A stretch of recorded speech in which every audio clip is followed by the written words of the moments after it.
the land. We own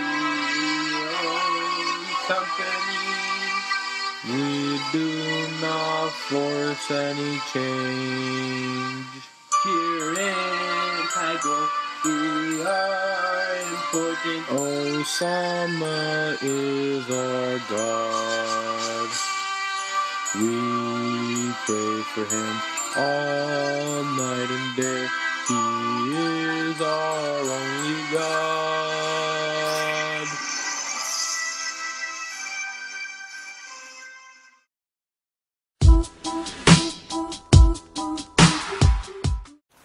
Sorry about the stormy weather. We've had a nuclear winter. One of the greatest monuments to come visit in Tagul.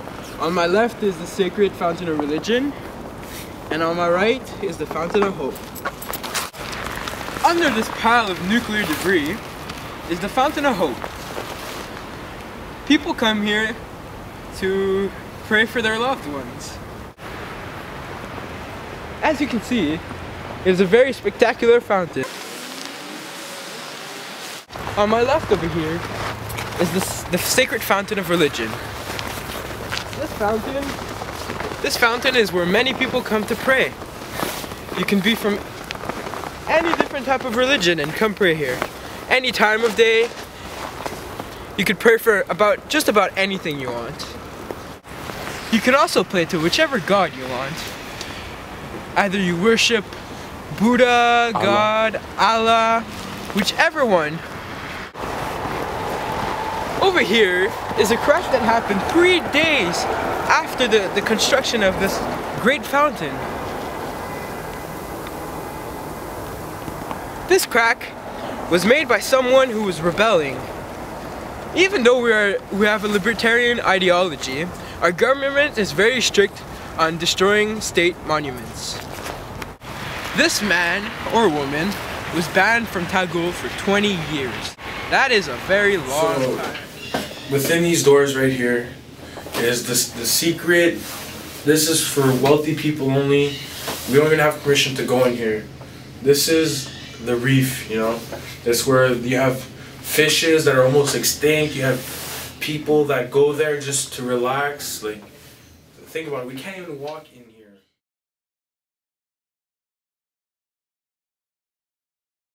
We were able to get a helicopter with our crew over the walls to get into the reef.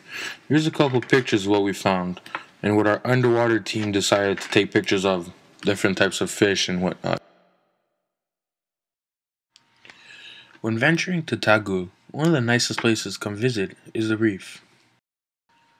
There are millions of different species of fish, ranging from wahoos to blue tang surgeonfish, or narrow striped puffers, or mosshead warbonets, all kinds, even harlequin tuskfish.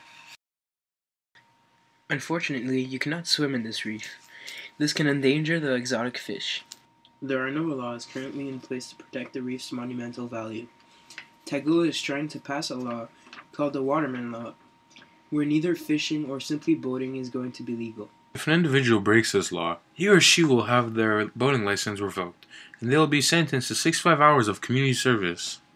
This magnificent reef is what is enforcing libertarian thoughts of Tagul. The people fought for the freedom that they now have many times. The government thought about it and thought to themselves, why must heaven only be in heaven? Why can't we feel the same here on earth?